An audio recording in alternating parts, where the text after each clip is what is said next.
الحمدللہ والصلاة والسلام علی رسول اللہ اما بعد فاعوذ باللہ من الشیطان الرجیم بسم اللہ الرحمن الرحیم۔ معزز ناظرین، امید کرتا ہوں کہ آپ سب خیر و عافیت سے ہوں گے۔ جیسا کہ آپ حضرات کو معلوم ہے کہ یہ ذوالقعدہ کا دوسرا عشرہ چل رہا ہے اور یہ ذوالقعدہ کا مہینہ حج کے مہینوں میں سے دوسرا مہینہ ہے، اور اس مہینے کے انہی ایام میں حجاج کرام حج کے سفر کے لیے نقل و حرکت کرتے ہوئے نظر آتے ہیں۔ معزز ناظرین، حج اسلام کے بنیادی ارکان میں سے ایک اہم اور تکمیلی رکن ہے۔ حج اللہ تبارک و تعالیٰ کی ایک عظیم ترین عبادت ہے۔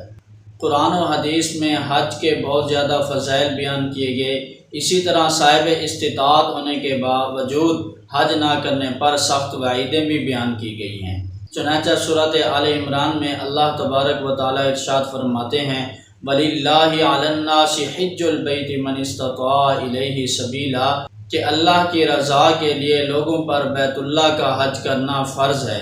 وَمَنْ كَفَرَ فَإِنَّ اللَّهَ غَنِيٌّ عَنِ الْعَالَمِينَ، اور جس نے انکار کیا، اللہ تبارک و تعالی تمام جہان والوں سے بے نیاز ہے۔ یہاں پر فائدے کے طور پر ایک بات ذہن نشین کر لیں کہ انکار کے اندر، کفر کے اندر وہ آدمی تو داخل ہے ہی جو صراحتاً حج کا انکار کرتا ہے، البتہ وہ آدمی بھی اس میں داخل ہے کہ جو صاحب استطاعت ہونے کے باوجود وہ حج نہیں کرتا۔ اور ایسے آدمی کے لیے ومن کافرہ کا جو لفظ ہے وہ بطور تنبیہ کے ہے، یعنی ایسے شخص کا عمل کافروں جیسا ہے۔ ومن کفر فإن اللہ غنی عن العالمین کا مطلب یہ ہے کہ ایسے ناشکرے اور نافرمان آدمی کی اللہ تبارک و تعالیٰ کو کوئی پرواہ نہیں۔ اسی طرح اللہ تبارک و تعالیٰ سورۃ حج میں فرماتے ہیں وَأَذِّن فِي النَّاسِ بِالْحَجِّ يَأْتُوكَ رِجَالًا وَعَلَىٰ كُلِّ ضَامِرٍ يَأْتِينَ مِنْ كُلِّ فَجٍّ عَمِيقٍ، کہ اے ابراہیم، لوگوں میں حج کا اعلان کر دیجئے، لوگ آپ کے پاس پیدل اور سوار ہو کر دور دراز کے علاقوں سے آئیں گے۔ مستدرک حاکم میں ایک روایت ہے، حضرت عبداللہ بن عباس رضی اللہ تعالی عنہما روایت کرتے ہیں کہ لما فرغ ابراہیم من بناء البیت، کہ جب ابراہیم بیت اللہ کی تعمیر سے فارغ ہوئے، قال ربی فرغت، تو انہوں نے عرض کی کہ یا باری تعالی، میں نے بیت اللہ تعمیر کر دیا ہے۔ قال تعالی، تو اللہ تبارک و تعالی نے فرمایا اذن فی الناس بالحج، کہ لوگوں میں حج کا اعلان کر دیجئے۔ تو حضرت ابراہیم خلیل اللہ نے فرمایا وما یبلغ صوتی، میری آواز لوگوں تک کیسے پہنچے گی؟ تو اللہ تبارک و تعالی نے فرمایا اذن، آپ اعلان کیجئے، فعلی البلاغ، ہم پر ہے لوگوں تک آپ کی آواز کو پہنچانا۔ فاذن، تو حضرت ابراہیم نے اعلان کیا، فسمعہ من بین السماء والارض، ان کی آواز کو ہر اس نے سنا جو زمین اور آسمان کے درمیان میں تھا۔ بخاری شریف میں ایک روایت ہے، حضرت عبداللہ ابن عمر رضی اللہ تعالیٰ عنہما روایت کرتے ہیں کہ حضور خاتم النبیین صلی اللہ علیہ وآلہ وسلم نے ارشاد فرمایا بنی الاسلام علی خمس، کہ اسلام کی بنیاد 5 چیزیں ہیں، شہادت واللہ الہ الا اللہ وان محمد الرسول اللہ واقام الصلاۃ وایتاء الزکاۃ وحج البیت من استطاع الیہ سبیلا، یعنی اس بات کی گواہی دینا کہ اللہ کے علاوہ کوئی معبود نہیں۔ نمبر 2، حضرت محمد صلی اللہ علیہ وآلہ وسلم اللہ کے رسول ہیں۔ نمبر 3، نماز قائم کرنا۔ نمبر 4، زکوٰۃ ادا کرنا، اور نمبر 5، بیت اللہ کا حج کرنا۔ اسی طرح مسلم شریف میں ایک روایت ہے، حضرت عمر رضی اللہ تعالیٰ عنہ روایت کرتے ہیں کہ جبرائیل امین حضور خاتم النبیین صلی اللہ علیہ وآلہ وسلم کی خدمت میں تشریف لائے اور کچھ سوالات کیے جن کا جواب حضور خاتم النبیین صلی اللہ علیہ وآلہ وسلم نے دیا۔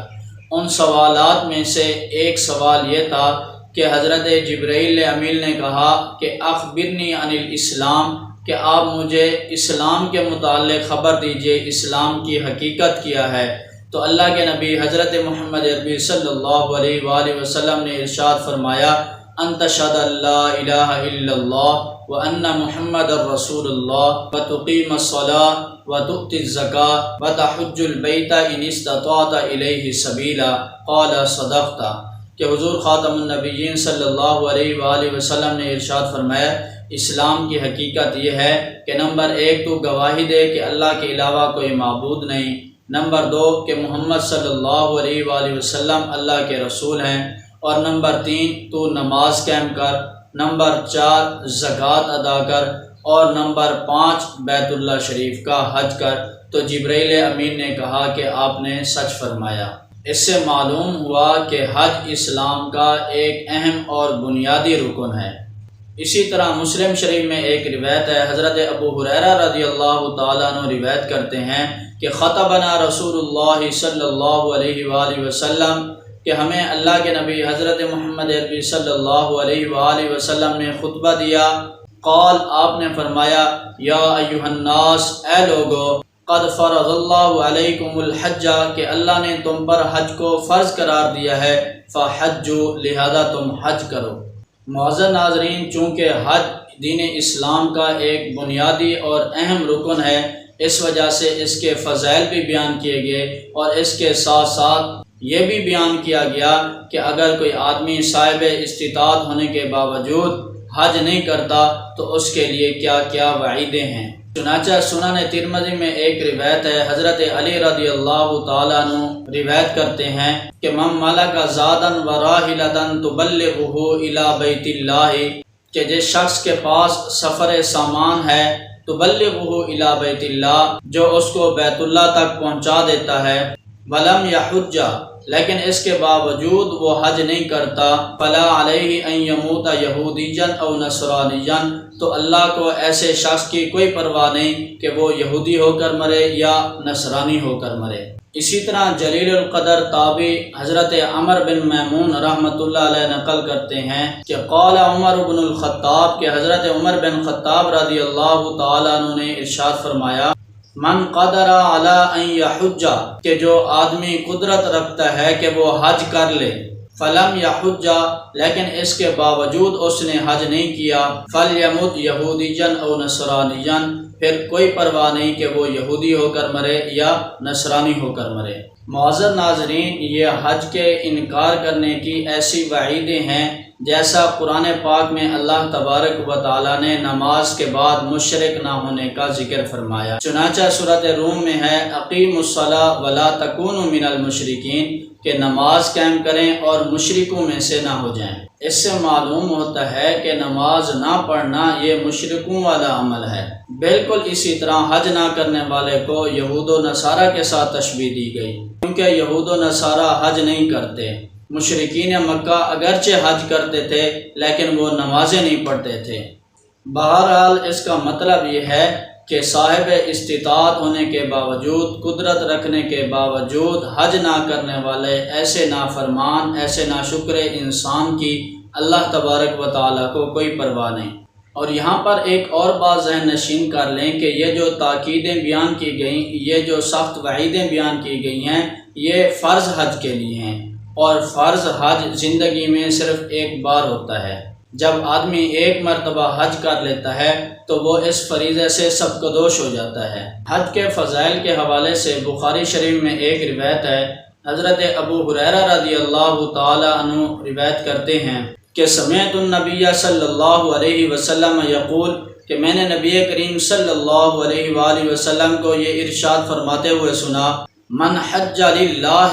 کہ جس نے اللہ کی رضا کے لیے حج کیا، فلم یرفث ولم یفسق، اور اس نے کوئی شہوت والا کام بھی نہیں کیا، اس نے کوئی گناہ بھی نہیں کیا، رجع کیوم ولدتہ امہ، تو وہ لوٹا ایسے پاک صاف ہو کر اس دن کی طرح جس دن اس کو اس کی ماں نے جنا۔ جس طرح وہ اس دن تمام گناہوں سے پاک صاف تھا، اسی طرح جو آدمی بیت اللہ شریف کا حج کر کے آتا ہے اور کوئی گناہ نہیں کرتا تو اللہ تبارک و تعالی اس کے نامہ اعمال سے بھی تمام گناہوں کو مٹا دیتے ہیں۔ اسی طرح ترمذی شریف میں ایک اور روایت ہے، حضرت ابو ہریرہ رضی اللہ تعالیٰ عنہ سے ہی، وہ فرماتے ہیں کہ اللہ کے نبی حضرت محمد عربی صلی اللہ علیہ وآلہ وسلم نے ارشاد فرمایا، من حج للہ، کہ جس نے اللہ کی رضا کے لیے حج کیا، فلم یرفث ولم یفسق، اور اس نے کوئی گناہ والا کام بھی نہیں کیا، غفر لہ ما تقدم من ذنبہ، تو اللہ تبارک و تعالیٰ اس کے پچھلے گناہوں کو معاف فرما دیں گے۔